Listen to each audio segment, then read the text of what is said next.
Are you wondering what you might choose to do with your elementary school student during homeschooling?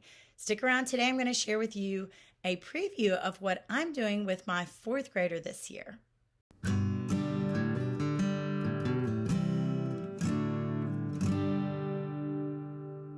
Hi, I'm Rebecca, and welcome to the Parent Teacher Bridge, where you can find the ideas and resources you need to empower you to be your child's most influential teacher. Now, before I begin, make sure to click like and subscribe, and along the way, drop a comment or a question if you have one. First of all, let me just say there are about a million different ways that you can homeschool, and it is perfectly okay to change your mind mid-year on some of those choices. But for our family, if I have found something that works, I normally stick to it. I don't like to continue changing and always look at curriculum. I've spent a lot of time recently looking at high school curriculum because my oldest son is in 8th grade, and I hope that I find some good solutions that I can reuse those for my other two children when they get to be that age. But today I'm going to share with you what I'm doing with my fourth grader. This is my middle child. I have a son who is in fourth grade. And so first off, let's talk about math. So when I was a new homeschool parent and I was starting with my oldest in kindergarten or junior kindergarten, I looked at so many different YouTube videos as far as reviews. Now, since then, there have been other curriculum companies that have produced more materials, and some people just love those to death. For our family, we like to limit time on computer screens and such, so we normally don't have online curriculum as our default. So one of the things I chose early on was Singapore Math, the US edition. So that has worked fantastically with my oldest child as far as helping to build number sense. Now, with any curriculum, I always say there's no perfect curriculum. So you are welcome to supplement as needed or put something on pause. And I'll talk to you more about that in just a moment. But this is what it looks like. For the fall semester, you can start with 4A, which is fourth grade. And that is a textbook on the inside. It just goes through the lesson and shows you some examples that you can use. And corresponding to that is the workbook. I allow my child to write in the workbook. I love that it's grab and go. Now with my oldest child, look at that. With my oldest child, I allowed him to write in the textbook, but now I kind of wish that I hadn't because I was thinking I have 4 years to go until my next child gets into that book, but I wish I would have just kept it. It doesn't take up much space. So my third child is just 2 years behind this one. So we are choosing not to write inside of this one so that I can save this for her. I really like saving things. Now I understand that you may have different learners in your home and you may have to choose different things for different children. That's fine, but I like to simplify when possible. So for math, I did say sometimes I supplement. So one of the things that I'm doing recently, he got into some multiplication problems that were a little bit longer. So I made a comment there. I put the date and I took a break to focus on facts. So he can do 2-digit times 1-digit, but this is 2-digit times 2-digit. So that's a little bit more complicated. So what we have done is we have taken a break from the math book and I will print out some pages for him to work on multiplication facts. Along with that, we might do an app that works on multiplication facts, or we might do an online computer game that works on multiplication facts. One old school computer game that I like for that is Math Trainer. I'll leave a link for that in the description below. The only thing about that is you do have to set your parameters. The default is 5 minutes, which is really, really long. I usually set it to be 1 or 2 minutes, and I give them an 8-second question cutoff time. But if we choose to work on the 5s facts 1 week, then I can choose just 5s facts, and he can work on that. Another app that I like to use with my iPad is Teach Me Math Facts, so they can get coins to spend for however many practice problems they do. And then when the coins are spent, they have to go back and do more practice problems. So I like that as well. But one thing that's worked for him that didn't work as well for my oldest child are just these simple math drill pages. So one of the things that I use for that is math-drills.com. I'll leave a link for that in the description below. So what we did, I knew he knew the ones and the twos really well. So I just kind of started and worked on the threes for a while. And then we worked on the fours for a while. And I kind of gauged how well he knew them based on, he wasn't having to skip count on his fingers. He wasn't having to look at a multiplication table. That's what we were trying to get away from. So we worked on the threes for a while. Then we worked on the fours. He was getting pretty good with those. And I thought, you know what? The fives are probably going to be pretty easy because he knows how to tell time and he knows how to count by fives. So the other day I gave him one that said multiplication 1 to 5. And if you notice here, you see this B. The great thing about this website is you can choose worksheets specifically for what you need, like only the threes, only the fours. I gave him a page the other day that had threes and fours mixed. And this one had the ones through the fives, all the way up to times 12. And then, if you notice, this one looks just like it, but it has an A, so it gives you another version that you can do. You can print off different versions, and I can have him do some of those every day. So he's moving right along through the facts, and then we will pick up where we left off in the math curriculum. So that is perfectly okay for you to do. The other thing that we are doing is we are finishing cursive. Now, if you look at this, there's a number 3, right? So that's for 3rd grade. But I'm going to tell you that I've used this Zahner Bloser workbook for children who weren't even in 3rd grade. So don't get hung up on that sort of thing. He started this last year, but we had some slow moments. So I'm letting him finish it up. And it's pretty much grab and go because he does have good pencil grip. That was really important to me in the beginning. But if you notice, it will show you arrows and what you can do there.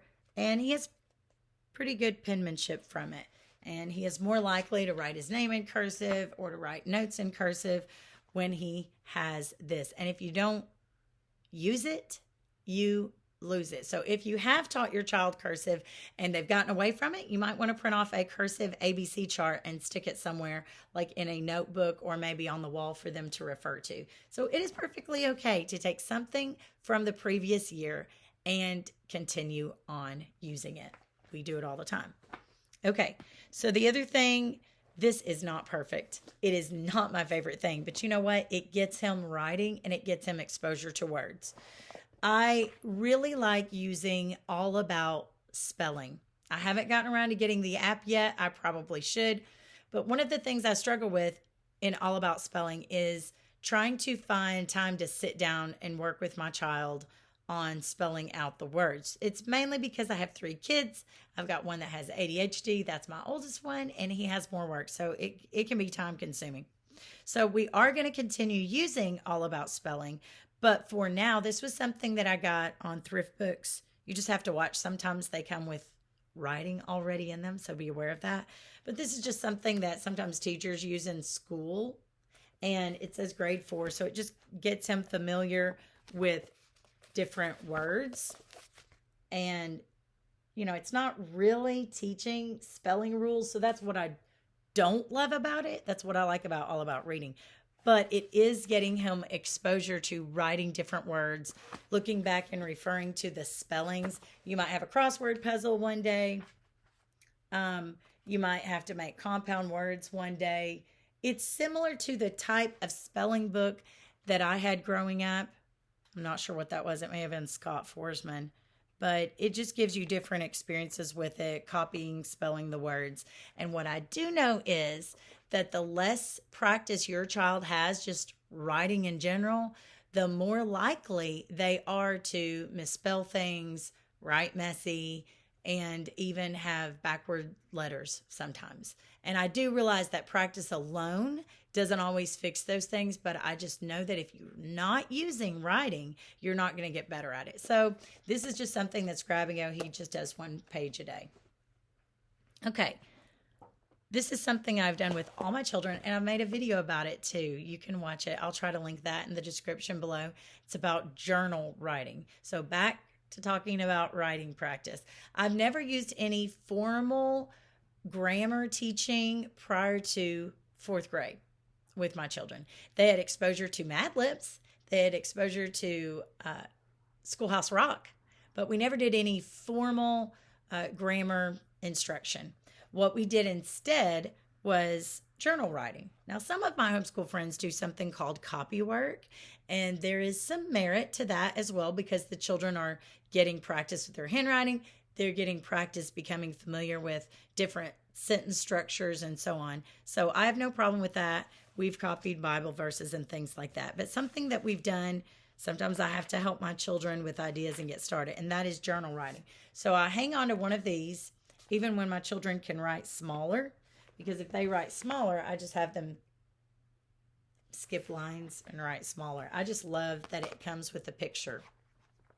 So you can see on this particular day, he felt like coloring the picture and he needed to know how to spell certain words. We've got haven't, gotten, should, really.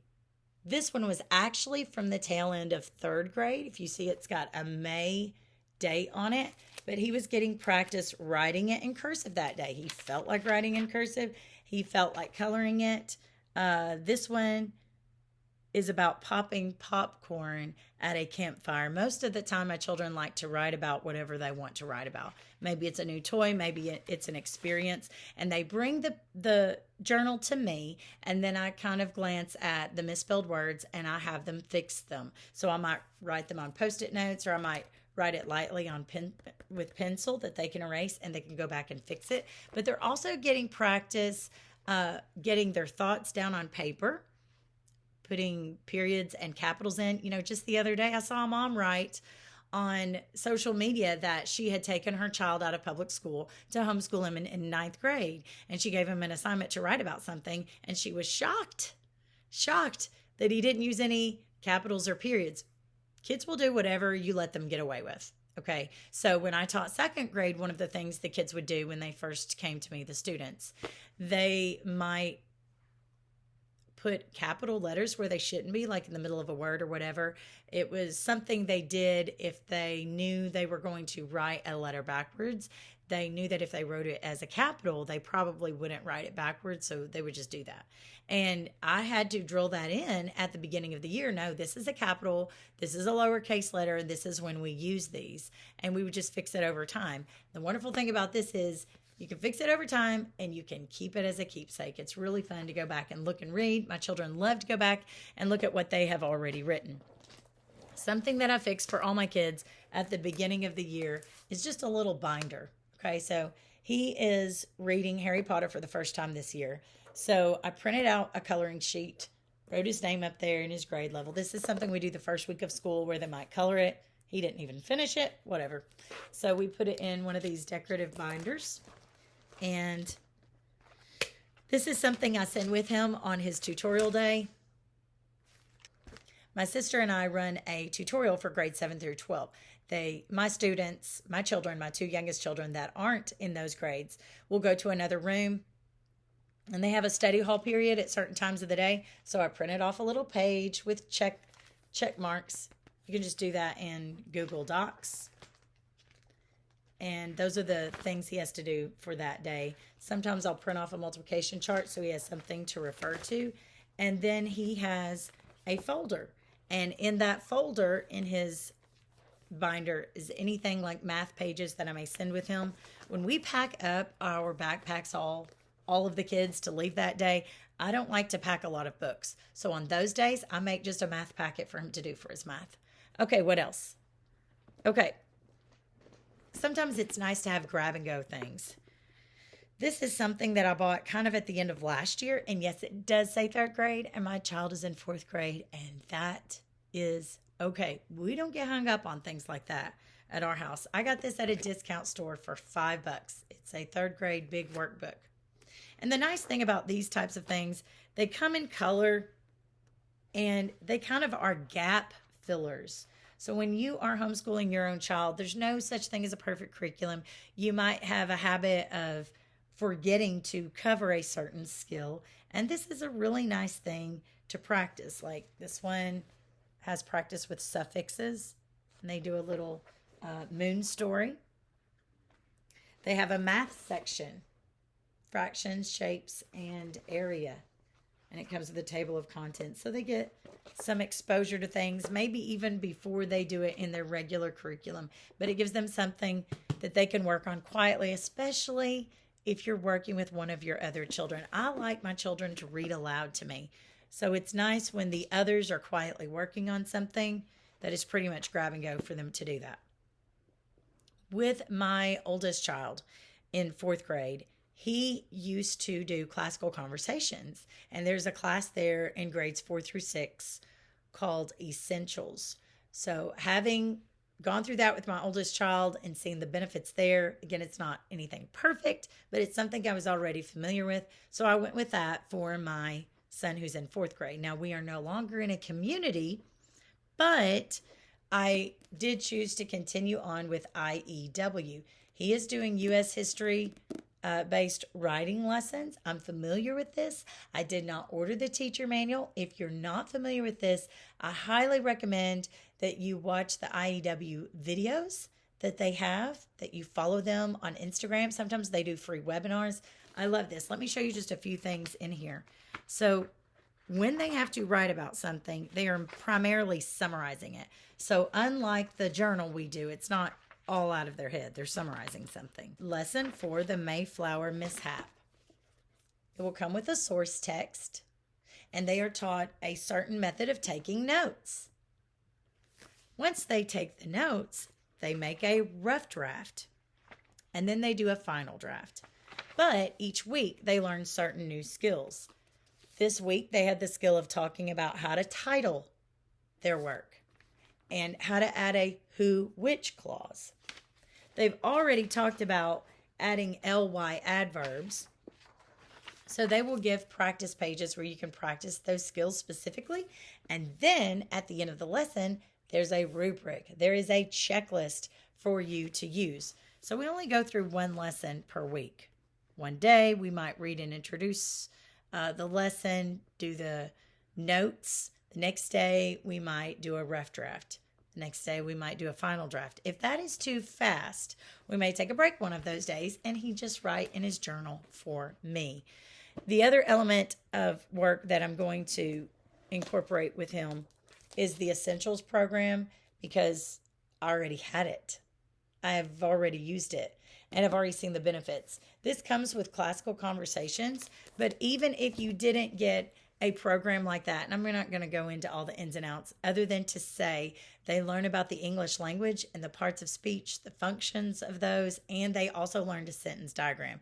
I'm seeing how that is paying off now that my oldest is in 8th grade and he is taking a foreign language for high school credit this year. But if you choose not to do that, you can get other curriculum choices that give you experience with sentence diagramming. I never had that in school. I kind of wish I did, because I've learned a lot.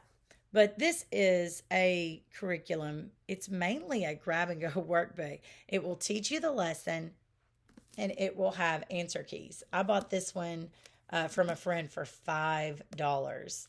The first one I had with my oldest child was the 3rd grade level, and we used it longer than 3rd grade. I think we used it, over 4th and 5th grade. So again, we don't get hung up on grade levels because there's so many good things to teach in here. The way it might be lined up is you might talk about prepositions, and this might be what your child does, but this is the answer key for that page. So it's very handy, and you can learn some things along the way. Here's another one that a lot of grown-ups mess up on. There, and there.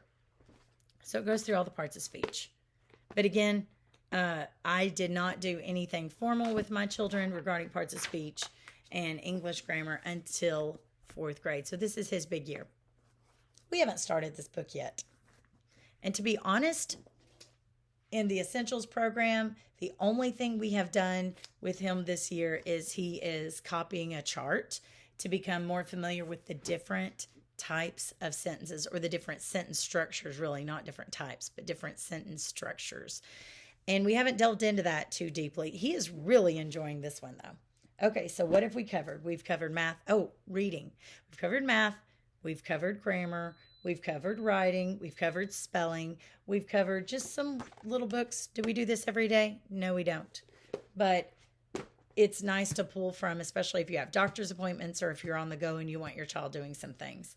The other thing is reading. So the way I handle reading with my children is I check in with them. I let them read aloud to me. We work through different reading lists.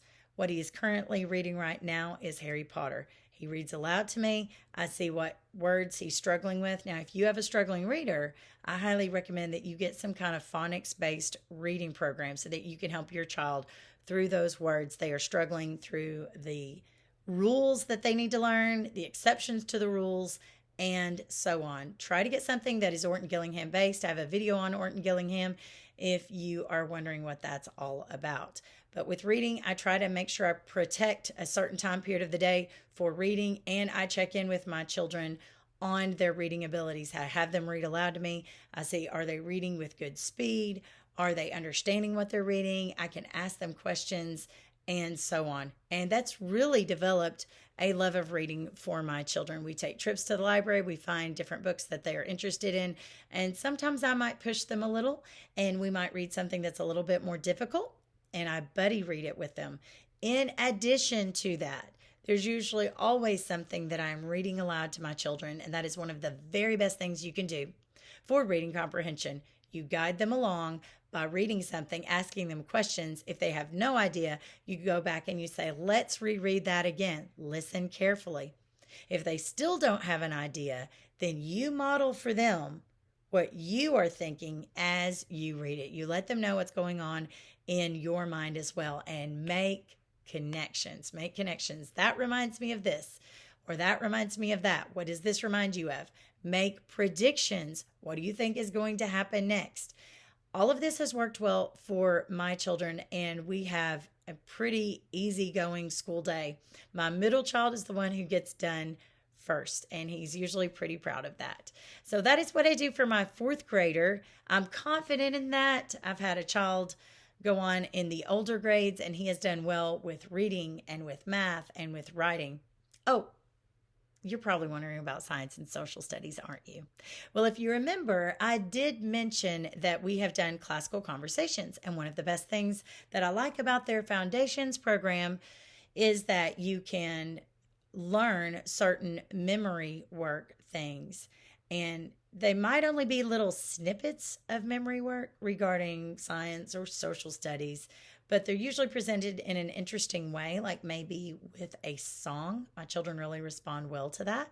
And for us, it gives us a unit idea that we can further research. We can watch documentaries on it. We can write about it in our journal. We can draw pictures about it. We can go to the library and check out books on those units. You know, when someone writes a textbook for your child for science or social studies, they're going to look at books and put that information in there. And the only difference is you are now being the person going to find that information when you go to the library and you check out books and you read them with your children. And I can tell you that even though my children haven't had textbooks up through, elementary school and middle school, they have learned this material just fine. I mean, half of it is learning concepts and the other half is learning vocabulary, both of which can be done as you are reading and making connections and having conversations. Well, that about does it. If you have any questions, drop them in the comment section below. Remember, there are lots of different ways that you can homeschool your child, and they're going to learn in all these ways because they are having that wonderful experience with you. If you are someone that is doing 100% online schooling, I encourage you that as you get more familiar with homeschooling to back off a little bit on that. You might choose to only do online for a certain difficult course or maybe for math so that you can have more meaningful connections with your children. Don't forget to click like and subscribe. And remember, parents, you are your child's most influential teacher.